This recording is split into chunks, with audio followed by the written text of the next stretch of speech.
대망의 유로 2024가 스페인의 우승으로 끝이 났습니다. 결승전이 열리기 전부터 다들 스페인의 우승을 예상을 많이 했지만 막상 뚜껑을 열어보니까 또 그렇지가 않았어요. 전반전에 스페인이 생각보다 경기를 잘 못 풀었습니다. 오히려 주축이라고 할 수 있는, 에이스라고 할 수 있는, 결국 이번 대회 MVP가 된 로드리가 부상 때문에 빠진 이후에 어떻게 보면 또 경기가 잘 풀렸던 스페인인데, 그만큼 두 팀이 서로에 대해서 준비를 잘 해왔고 그만큼 잘 좀 조심스럽게 치렀던 결승전이 아니었나 생각이 됩니다. 자, 스페인 통산 네 번째 유로 우승입니다. 1964년, 2008년, 2012년 그리고 2024년. 이번 대회 앞두고 예측이 많이 엇갈렸었죠. 아무래도 그 델라푸엔테 감독이 성인팀 맡은 경험이 일천하다 보니까 그런 것들이 좀 가장 큰 걸림돌로 좀 지목이 됐었는데, 정말 어린 선수들, 특히 이제 니코 윌리엄스, 라민 야말, 요 두 선수가 너무 잘해줬고요. 특히 이 두 선수가 과거의 스페인 대표팀에 비해서 측면 쪽에서의 경쟁력을 완전히 떡상을 시켜주면서 이번 대회에서 스페인이 강력한 축구를 보여주는데 아주 큰 공을 세웠습니다. 7전 전승, 7경기 전부 다 이겼습니다. 이거는 진짜 역대 최초고요. 그리고 최다 우승 기록까지 갈아쳤으니까 그야말로 이번 대회 최강팀 중에 최강팀이었다, 이렇게 보시면 될 것 같습니다. 단일 대회 최다골, 이번 대회에서만 15골 넣었으니까 이 기록 역시 이 대회 신기록이라고 합니다. 자, 그리고 잉글랜드는 역시 사상 첫 기록을 세우긴 세웠는데 2회 연속 준우승. 유로에서 2회 연속. 지난 2021년에 열렸던 유로 2020에서도 결승전이 웸블리였음에도 불구하고 우승을 못했었죠. 잉글랜드는 그야말로 좀비 축구였습니다. 경기력만 놓고 보면 사실 스페인이 우승을 못했다면 뭔가 정의가 이루어지지 않는 것 같다는 얘기가 나올 만큼 조별리그 1, 2차전 그때도 경기력은 안 좋았지만 아무튼 조별리그 1, 2차전 때 말고는 선제골을 넣은 경기가 없었어요. 정말 꾸역꾸역 올라왔습니다. 막판 뒷심을 앞세워가지고 극적인 극장골 넣으면서 이제 꾸역승을 통해서 결승까지 올라왔는데 역시나 이변은 없었던 거죠. 다만 이번에도 사우스게이트 감독의 교체 수익 또다시 적중을 했습니다. 거의 소름 수준인데 94분까지 지고 있었던 16강 슬로바키아전, 요때 이제 교체 선수들, 특히 이제 아이반 토니가 동점골 역전골에 기여하면서 극적인 연장 승리를 좀 만들어냈었고, 4강 네덜란드전에서는 루크쇼, 또 콜 파머, 왓킨스 이렇게 들어가면서 특히 왓킨스가 극장골 넣었죠. 교체 멤버들이 성과를 냈었는데 이번 결승전에서도 교체 투입된 콜 파머가 정말 면도날 같이 정교하게 꽂아넣는 이 왼발 슈팅으로 동점골을 만들어냈으니까요. 하지만 거기까지였습니다. 니코 윌리엄스와 라민 야말, 요 두 젊은 선수들에게 합작 선제골을 내줬고요. 또 동점으로 가다가 이제 막판에 상대 교체 카드 오야르사발, 이번 때 존재감이 많지 않던 선수였는데 모라타 대신에 들어왔던 오야르사발에게 결승골을 내주고 졌습니다.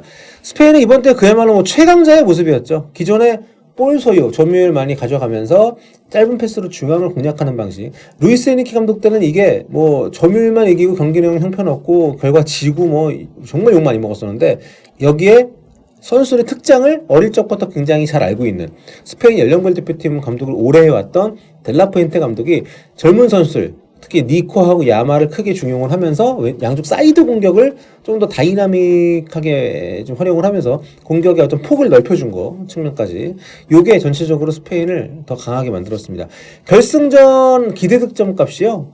2.5 대 0.92입니다. 결과적으로 2대1 스페인의 승리로 끝난 것이 잘 반영이 되어 있는데, 아무튼 잉글랜드는 이 경기에서도 기대득점이 1점도 안 됐다는 거. 참고로 잉글랜드는 이번 대회 7경기 했잖아요. 결승전까지. 조별리그 3경기, 16강, 8강, 4강 결승전까지 7경기.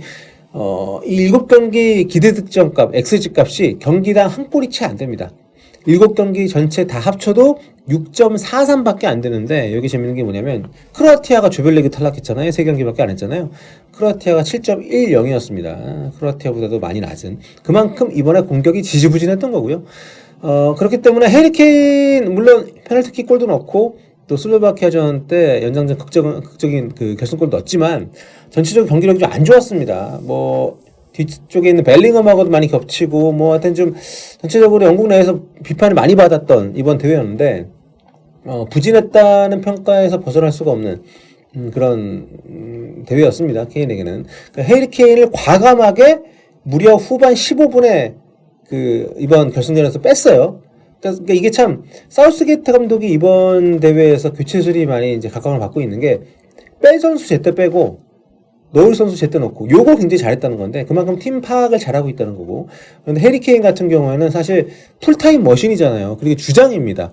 이런 선수를 후반 15분에 뺀다는 거는 결승전에서 정말 쉬운 선택이 아닌데 이번 대회에서 그 초반에는 잘 못 뺐습니다. 그래서 두 경기 빼고 모두 교체 아웃이 됐고 슬로바키아와의 16강 대전에 이제 그 연장전 때 골도 넣었고. 그런데 이번 대회에서는 두 경기를 빼고 모두 이제 교체 아웃이 됐고요. 그 중에 두 번은 이번 결승전을 포함해서 후반 20분이 채 지나기 전에 빠졌습니다. 이번 시합에서도 상당히 이른 시간에 아웃됐는데 이번에도 케인 나가고 나서 골이 나왔어요. 네. 그나저나 케인은 이제 프리미어리그 득점왕, 분데스리가 득점왕, 또 지난 시즌에 유럽리그 전체 득점왕까지 유럽 골든슛까지 탔는데 게다가 바이에른 뮌헨 유니폼도 입었는데 무관이었고 이번까지 무관이 돼서 이제는 이 무관 드립이 아니라 진짜 본인도 많이 의식을 하는 상황까지 가지 않을까. 재밌는 거는 다니 올모하고의 관계입니다. 케인이 뮌헨 유니폼 입고 첫 경기가 그 독일 슈퍼컵이었잖아요.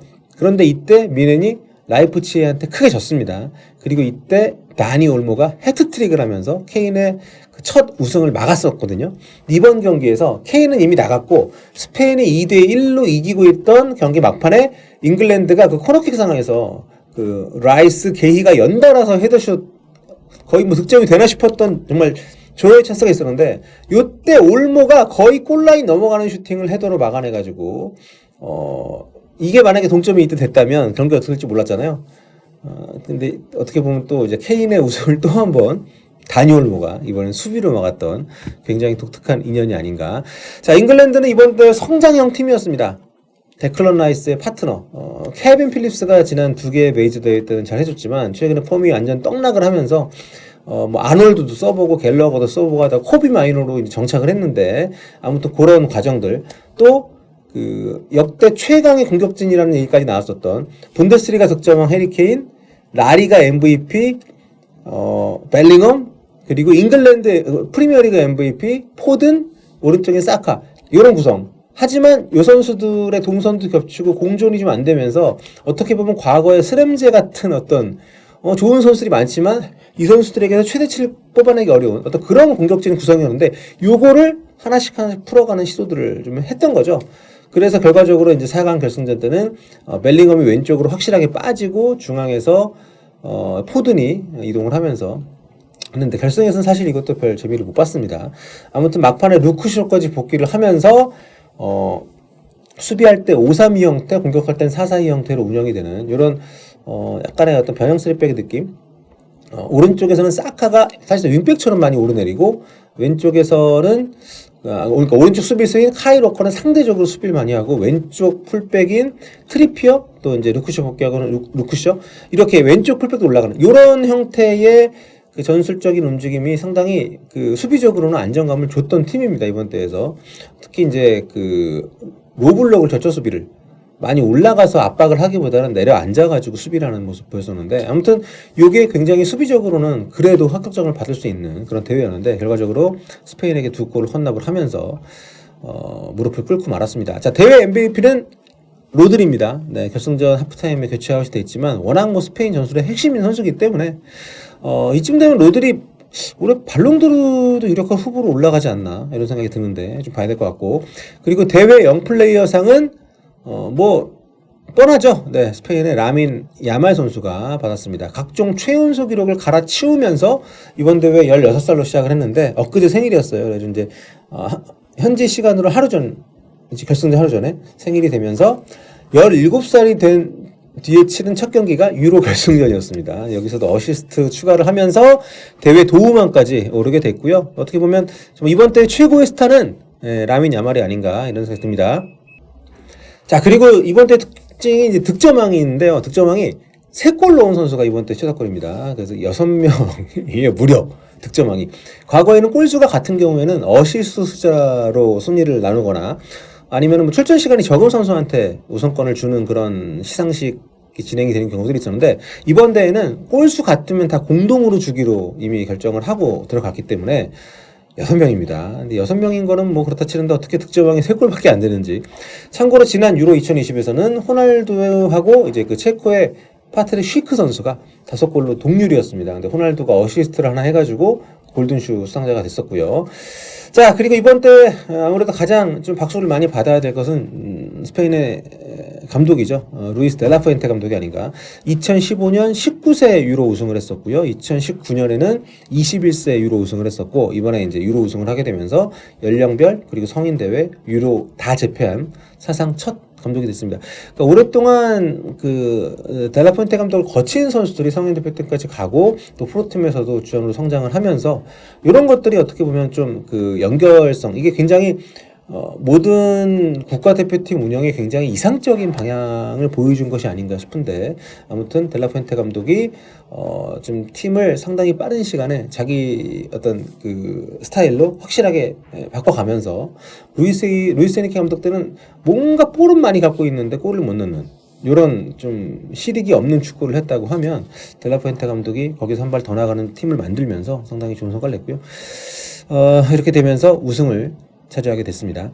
아무튼 뭐 굉장히 좀 중요한 포인트가 되는 분기점들이 많이 있었는데, 특히 그 89분에 있었던 3연속 헤더 슈팅 막아냈던 그 장면이 스페인의 우승을 결정을 짓는 장면이 아니었나 생각이 됩니다. 여기 두 팀의 패스맵인데 이것도 보시면은 확실히 두 팀의 성향이 나옵니다. 스페인이 공격적으로 좀 더 높은 위치에서 볼을 많이 돌리는 것을 확인할 수가 있고요.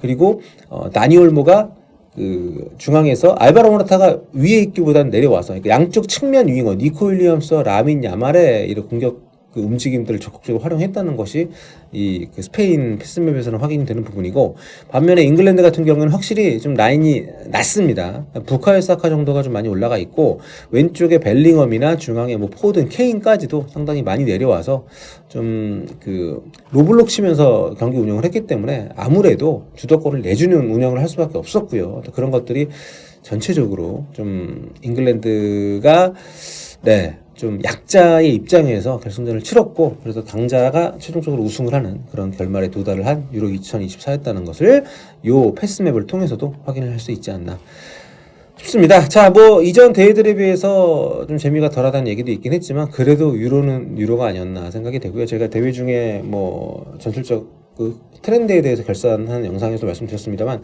그러니까 하이프레싱이 이제 필수가 아닌 시대, 하이프레싱에 대한 또 대응법을 찾아 나가는 과정에 또 재미난 그 전술적인 변화들이 있었기 때문에 일단 약간 재미가 없는 방향으로 가는 것처럼 느껴졌을 수도 있지만, 이런 것들이 또 그 다음 대회 월드컵이나 유로에서는 더 재미있는 모습으로 우리 앞에 메이저 대회 전술적인 모습이 다가올 수 있는 그런 또 과도기가 될 수도 있지 않나 생각이 듭니다. 자, 유로 2024 시청하시느라 고생 많으셨고요. 또 이제 얼마 안 남았네요. 한 달 뒤면은 유럽 리그 시작이 되고, 또 K리그는 그 사이에 계속 진행이 되고 있고, 그 사이에 또 뭐 토트넘, 바이에른 뮌헨 또 오니까 축구 얘기는 계속 됩니다. 물론 대표팀 얘기도 계속 이어질 거고요. 네. 자, 오늘 영상은 여기서 마무리하도록 하겠습니다.